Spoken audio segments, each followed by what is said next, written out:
अम्मा बादु फ़अऊज़ु बिल्लाहि मिनश शैतानिर रजीम बिस्मिल्लाहिर रहमानिर रहीम लक़द कान लकुम फ़ी रसूलिल्लाहि उस्वतुन हसनह लिमन कान यर्जुल्लाह वल यौमल आखिर व ज़करल्लाह कसीरा सदक़ल्लाहुल अलियुल अज़ीम व क़ाल अल्लाहु तबारक व तआला फ़ी शान हबीबिही सल्लल्लाहु अलैहि वसल्लम इन्नल्लाह व मलाइकतहु युसल्लूना अलन नबिय्य या अय्युहल्लज़ीना आमनू सल्लू अलैहि व सल्लिमू तस्लीमा।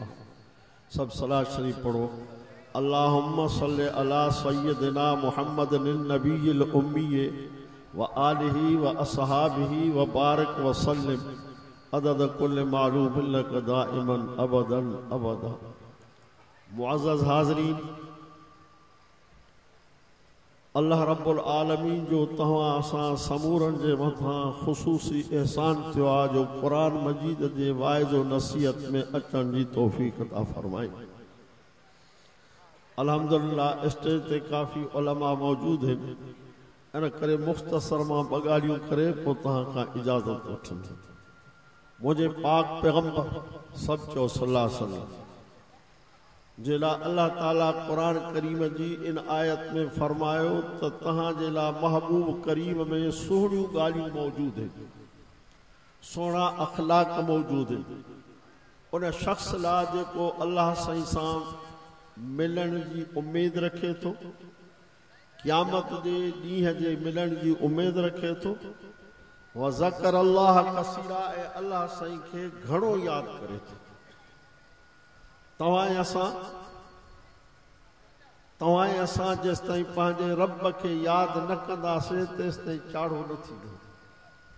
उन हबीब करीम पंहिंजे फरमान में फरमायो मन शगलहुल क़ुरआन अन ज़िक्री व मसअलती अतैतुहु अफ़ज़ल मा उत साइलीन औ कमा क़ाल।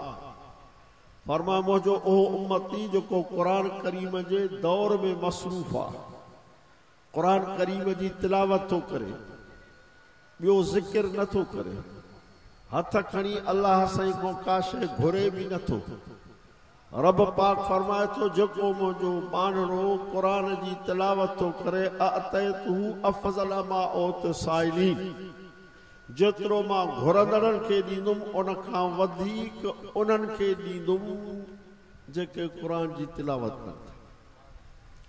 अज अज़म कयो तो इंशाअल्लाह क़ुरान जी तिलावत कंदासीं। पाक पैगंबर सभु चओ सल्लल्लाहु अलैहि वसल्लम सवा लख नबियनि जे सरदार ताजदार मदीना पंहिंजे प्यारे न्याणे प्यारे सौट प्यारे साहबी हज़रत अली साईं खे फरमाया प्यारा अली रात जो 4 कम करे पोइ सुम्हंदो कर, बल्कि फरमायुसि 5 कम करे पोइ सुम्हंदो। हिकिड़ो फरमायुसि त अल्लाह जे नाले ते 4000 रुपया ख़ैरात करे पोइ सुम्हंदो। ॿियो फरमायुसि त सॼे क़ुरान जे ख़तम जो सवाब पंहिंजे नाम आमाल में लिखाए पोइ सुम्हंदो कर। टियों फरमायुसि त 3 कलमो 4 दफ़ा पढ़ी पोइ सुम्हंदो कर। चौथों फरमायुसि त 10 दफ़ा तौबा करे पोइ सुम्हंदो कर। पंजो फरमायुसि त 10 दफ़ा सलात पढ़ी पोइ सुम्हंदो। तवज्जो कयो। मिठड़े अली साईं फरमा हाज़िर मुंहिंजा साईं सभई कम मां कंदुमि, तव्हां असां वांगुरु अटकल सटकल न। साईं दुआ करे अल्लाह नसीब किता त निमाज़ पढ़सूं, दुआ करे त अल्लाह नसीब किता त तिलावत करेसूं न। महबूब के चए हाज़िर साईं फरमायुसि 4 दफ़ा अलहम्द पढ़ंदो कर। घणा दफ़ा हुआ? 4 दफ़ा अलहम्द शरीफ के पढ़ंदो कर, ॼण तो अल्लाह जे नाले ते 4000 रुपया ख़ैरात करे छॾ। ऐं ख़ैरात जे बारे में फरमायो असदक़त तुरद्दुल बला, सदको ख़ैर ख़ैरात जो अल्लाह जे तरफ़ों आयल मुसीबत के टारे छॾींदो आहे। सिंधी में भी पहाको आहे, ॾिनो बनो आहे। ॿियो फरमायुसि त 3 दफ़ा कुल अल्लाह पढ़ंदो कर। 3 दफ़ा तो कुल अल्लाह पढ़ियो ॼण तो सॼे क़ुरान जे ख़तम जो सवाब पंहिंजे नाम आमाल में लिखाए छॾियो।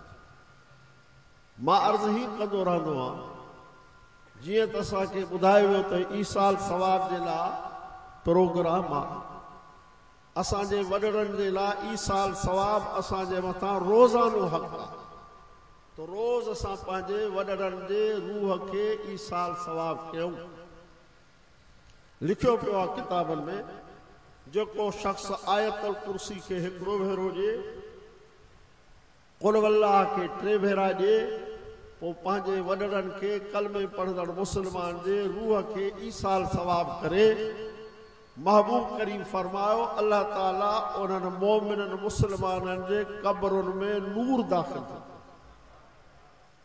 तंहिं करे रोज़ कुल अल्लाह शरीफ़ ॾुखियो कोन्हे रोज़ 3 दफ़ा पढ़ो आयतल कुर्सी हिकिड़ो दफ़ो पढ़ो वॾड़नि जे रूह खे ईसाल सवाब कयो उन खां पोइ हिकु दफ़ो ला इलाहा इल्लल्लाह मुहम्मदुर रसूलुल्लाह सभई चओ ला इलाहा इल्लल्लाह मुहम्मदुर रसूलुल्लाह इन कलमे जी हिकिड़ी तस्बीह पढ़ो नबी साईं फरमा अफ़ज़लु ज़िक्र ला इलाहा इल्लल्लाह अल्लाह जा ज़िक्र तमामु घणा आहिनि पर उनमां अफ़ज़ल में अफ़ज़ल ज़िक्र ला इलाहा इल्लल्लाह 100 दफ़ा पढ़ो इहो मां इन करे अर्ज़ु कंदो रहंदो आहियां हिकिड़ो किताबु आहे उन जो नालो आहे जज़ाउल आमाल मां तक़रीबन हर वाइज़ में दोस्तनि खे अर्ज़ु कंदो उन किताब में वाक़ियो लिखियो पियो आहे त हिकिड़ो शख़्स मरे पियो ऐं उहो कपिड़े जो दुकानदार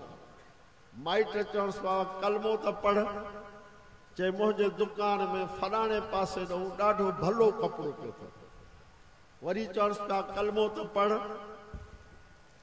चए पियो त फलाणो माण्हू ॾेती लेती जे हिसाब सां ॾाढो भलो अथव माइट कलमो पिया चवनि सो हो इहे 2 लफ़्ज़ पियो चवंदो पियो वते चवंदो चवंदो चवंदो पछाड़ी ताईं साह निकिरी उस पर कलमो न पढ़े मां उनखे ॾसे थो छॾियां दख़ल जन्नत जो जन्नती थी अवा तव्हां असांजी मरण खां पोइ मंज़िल कहिड़ी आहे सभई ॻाल्हायो क़बर नबी साईं फरमायो क़बर हर माण्हूअ खे 3 दफ़ा सॾु कंदी आहे अन बैतु दूदत अन बैतुल वहदत अन बैतु ज़ुल्मत मां ऊंदाहो घर मां कीड़नि मकोड़नि जो घर मां अकेलाइप जो घर इन जो इंतज़ाम करे अचिजां कहीं अल्लाह वारे वरी ही चयो आहे अला या साकिनल कसरिल मुअल्ला सतुदफन अन करीमिन फितराबी वॾनि वॾनि महलातनि में रहण वारा उहो वक़्तु जल्दी अचणो आहे जॾहिं तोखे मिटी में दफ़न करे महबूब करीम ही फरमायो तव्हां इन क़बर खे सम्झंदा आहियो त हिकिड़ी खॾ आहे खॾ पर मां तव्हांखे ॿुधायां थो त खॾ न अथव नबी साईं चयो या जन्नत जो बाग आहे या जहन्नम जो खूरो आहे सभु चओ त अल्लाह असांजे क़बरुनि खे जन्नत जो बाग बणा सभई चओ ऐं नबी साईं वज़ीफ़ो सेखारियो सवलो वज़ीफ़ो सेखारियो फरमायो मुंहिंजो उम्मती 5 वक़्त निमाज़ पढ़े अब घणा वक़्त 5 वक़्त निमाज़ पढ़े हर निमाज़ खां पोयां आयतुल कुर्सी खे हिकिड़ो भेरो ॾिए आयतुल कुर्सी खे हिकिड़ो भेरो ॾिए मरंदो वञे इन जी क़बर जन्नत जो बाग आहे ॿिए पासे ॾे फरमाए त सोमानी जी निमाज़ खां पोइ मुल्क सूरत खे हिकिड़ो भेरो तबारकल्लज़ी बियदिल मुल्क वह अला कुल्लि शैइन क़दीर इन खे हिकिड़ो भेरो ॾिए महबूब फरमायो मरण खां पोइ इहा सूरत नूरानी शक्ल वठी क़बर में वञी रब जे आॾो अर्ज़ु कंदी रब मां तुंहिंजे क़ुरान जी सूरत आहियां कि न रब चवंदो तूं आहीं चए मूंखे पढ़ंदो हो पोइ सुम्हंदो हो मां सां हिन जी दोस्ती ऐं तालुक़ आहे महिरबानी कर मुंहिंजे करे माफ़ करेसि माफ़ नथो करेसि त पोइ मूंखे क़ुरान करीमो कढी छॾ अल्लाह पाक फरमाईंदो क़ुरान मां तोखे कोन कढंदुमि तुंहिंजे करे माफ़ करे छॾियो हाणे सोलियूं ॻाल्हियूं ॾुखियूं मुल्क सूरत खे हिकिड़ो भेरो ॾियो आयतुल कुर्सी खे हिकिड़ो भेरो ॾियो मरद वञो क़बर जन्नत जी बाग थी उन महबूब करीम 1.25 लख नबीअ जे सरदार ताजदार मदीना जो हिकिड़ो ख़ादिम हो ख़ादिम ख़िदमत गुज़ार ॾाढो वणंदो आहे पसंदि हूंदो आहे उहो नबी साईं फरमायोसि त मां खां कुझु घुर त तोखे ॾियां नबी साईं मां खां कुझु घुर त तोखे ॾियां अजीब सवाल के अजीब चे मुराफक़तु का फिल जन्नह महबूब तो सां जन्नत में गॾु हुजे। वो साईं जन छा फरमाइस फरमास आइनी बिकसरत सुजूद मुंहिंजा प्यारा निमाज़ घणी पढ़ंदे त मां सां गॾु अॼु अज़म कयो निमाज़ पढ़ंदासीं। निमाज़ ईमान जी निशानी अथव लिकुल्लि शैइन अलम व अलमुल ईमान सलाह। महबूब फरमा हर शइ जी निशानी आहे ईमान जी निशानी निमाज़। सोहणा अॼु असां को निमाज़ मोकिलाए वई आहे। घर में 10 भाती आहिनि त मां सम्झां थो त वधि में वधि 2 भाती निमाज़ पढ़नि था। असांजूं अमड़ियूं असांजूं अदलियूं असांजूं भेनरूं उन्हनि खां त निमाज़ माफ़ आहे। हबीब करीम 1.25 लाख नबियनि जे सरदार ताजदार मदीना अल्लाह अकबर फरमायो जेको निमाज़ नथो पढ़े न इहो फिरौन सां गॾु उथंदो, हामान सां उथंदो, कारून सां उथंदो, उबई बिन खल्फ सां उथंदो। जेको निमाज़ तो पढ़े इहो क़बर मां उथंदो, उनजा 5 ई उज़वा चोॾीअ जी चंड वांगुरु चमकंदा। मां सुञाणंदुमि हौज़े कौसर ते वठी ईंदुमि जंहिंजो पाणी खीर खां अछो माखीअ खां मिठो हिकिड़ो ढुक पीअंदो त 50,000 वरे ते उञ न लॻंदी। आख़िरी ॻाल्हि महबूब फरमा मन अहब सुन्नती फ़क़द अहब्बनी वमन अहब्बनी कान माई फिल जन्नह। सवलो नुस्ख़ो ॿुधायूं सवलो। महबूब फरमा मन अहब सुन्नती जंहिं मुंहिंजे सुन्नत सां प्यार कयो इन मां सां प्यार, जंहिं मुंहिंजे सुन्नत सां प्यार कयो इन मां सां प्यार कयो, जंहिं मां सां प्यार कयो इनखे मां ॿुधाए थो छॾियां त जन्नत में मां सां गॾु हूंदो। दुआ है अल्लाह ताला तव्हां असांखे 5 वक़्त नमाज़ पढ़ण जी तौफ़ीक़ अता फरमाए, क़ुरान करीम जे सिखण जी तौफ़ीक़ अता फरमाए। नबी साईं फरमा जहां मुंहिंजे उम्मती जे सीने में क़ुरान कोन्हे इहो वैरान घर। छा बाबा वैरान। मां अर्ज़ कंदो आहियां दोस्तनि खे त सॼे क़ुरान में सूरतूं 114 सभु नथा पढ़ी सघो, पोढ़ा थी विया आहियो, पका थी विया आहियो, 2 सूरतूं महिरबानी करे पढ़ो। अल्हम्दुलिल्लाह अल्लाह शरीफ क़ाइदो दादो बि न कयो, कहीं मुला कहीं मौलवी कहीं हाफ़िज़ वटि रुगो बाए तूं रोज़ वठो अल्हम्दुलिल्लाह रब्बिल आलमीन अर्रहमान अर्रहीम।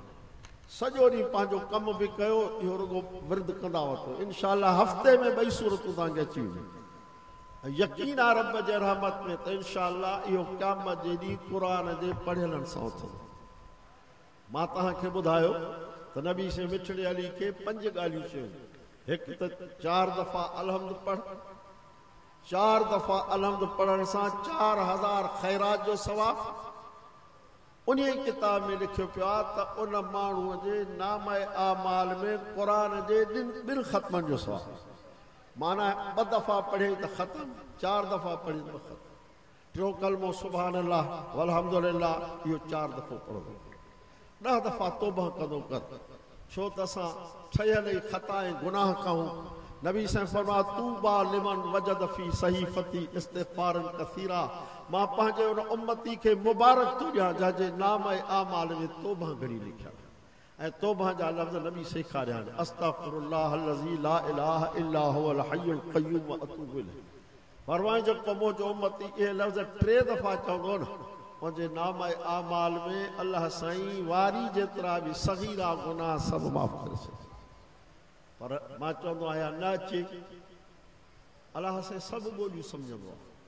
सिंधी में बि रब खां चओ रब मां ग़लतियूं थी वियूं आहिनि मूंखे माफ़ी ॾियो। रब अॻिते न कंदुमि बसि तौबा।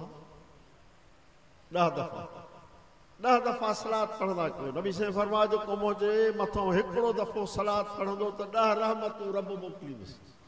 10 दफ़ा पढ़ंदासीं त 100 रहमतूं रब जूं थींदियूं। माना 100 रहमतूं हासिल करे पोइ सुम्हो। क़ुरान जे ख़तम जो सवाब नाम ऐं आमाल में लिखाए पोइ सुम्हो। माफ़ी वठी पोइ सुम्हो, छो त ख़बर न आहे त सुबुह जो बिस्तरे मां उथंदासीं अलाए कोन उथंदासीं। दुआ है अल्लाह साईं तव्हां असांखे ॿुधल ॻाल्हियुनि ते अमल करण जी तौफ़ीक़ अता फरमाए।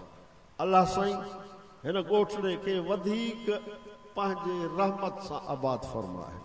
हिन ॻोठड़े वारनि खे क़ुरान करीम जे सिखण जी तौफ़ीक़ अता फरमाए। जिनके दस्तारबंदी कराईसीं तव्हां हुनजो नाला ॿुधा त को काथों जो को काथों जो को काथों जो। मां हिन ॻोठ वारनि खे मुअद्दिबाना अर्ज़ु कंदुमि त महिरबानी करे क़ुरान जो मदरसो हले थो, हा वाह, रहमत जो मींहुं वसे थो, उन खां बि ढुकड़ो तव्हां बि पियो, तव्हां बि क़ुरान सिखो, तव्हां बि हाफ़िज़ थियो, तव्हां असांखे बि क़बर में सुम्हणो आहे। व आख़िर दावाना अनिल हम्दुलिल्लाहि रब्बिल आलमीन। सभई टे कुल पढ़ो त इसाल साहब जी दुआ करे छॾो। बिस्मिल्लाहिर रहमानिर रहीम। अल्लाहु ला इलाहा इल्ला हुवल हय्युल क़य्यूम ला ताख़ुज़ुहु सिनतुन व ला नौम लहू इल्ला बिज़निही यअलमु मा बैना अयदीहिम व ख़ल्फहुम व ला यहूजुहुम कुर्सियुहु। बिस्मिल्लाहिर रहमानिर रहीम। क़ुल हुवल्लाहु अहद अल्लाहु समद। बिस्मिल्लाहिर रहमानिर रहीम। क़ुल हुवल्लाहु अहद अल्लाहु समद। बिस्मिल्लाहिर रहमानिर रहीम। क़ुल हुवल्लाहु अहद अल्लाहु समद। अलहाक़ मुतकासिर हत्ता ज़ुरतुमुल क़ब्र कल्ला सौफ़ तबस्सुरुन कल्ला सौफ़ कल्ला ला मलक अल्लाहुम्मा औसिल हाज़िल साहब अरवाहिल मोमिनीन मोमिनात मुस्लिमीन मुस्लिमात अदखिलहुम जन्नतल फ़िरदौस। अल्लाहुम्मा औसिल वअदखिलहुम जन्नतल फ़िरदौस वअजरहुम अज़ाबल क़ब्र। या अल्लाह से समूरन बीमारनि खे शफ़ा कामिला आजिला अता फ़रमा। या अल्लाह जेके मुश्किलात में फाथल मुश्किलात खे अल्लाह आसान फरमा। या अल्लाह कर्ज़दारनि खे कर्ज़ लाहिण जी तौफ़ीक़ अता फ़रमा। या अल्लाह बे औलादनि खे नेक सालिह अता फ़रमा। हाजतमंदनि जूं जाइज़ हाजतूं पूरियूं फरमा। मुश्किलात में फाथल मुश्किलात अल्लाह आसान फरमा। या अल्लाह जॾहिं मारे तो ज़ुबान ते कलमो पाकदारी फरमा। उथारे त हज़रत मोहम्मद करीम सल्लल्लाहु अलैहि वसल्लम शफ़ाअत नसीब फरमा। अज़ाब क़ब्र, अज़ाब हशर, अज़ाब पुरसलात, अज़ाब जहन्नम खां बचाए जन्नतुल फ़िरदौस में पंहिंजे फ़ज़्ल व करम सां दाख़िल करणु फरमा। फ़ातिरस समावात अंत वलियुना फ़िद दुनिया वल आख़िरत तवफ़ना मुस्लिमीन व अलहिक़ना बिस्सालिहीन। रब्बना तक़ब्बल मिन्ना इन्नका अंतस समीउल अलीम वतुब अलैना इन्नका अंतत तव्वाबुर रहीम। सल्लल्लाहु तआला खैर ख़ल्क़िही मुहम्मदिन व आलिही व असहाबिही अजमईन बिरहमतिका या अरहम। ला इलाहा इल्लल्लाह मुहम्मदुर रसूलुल्लाह।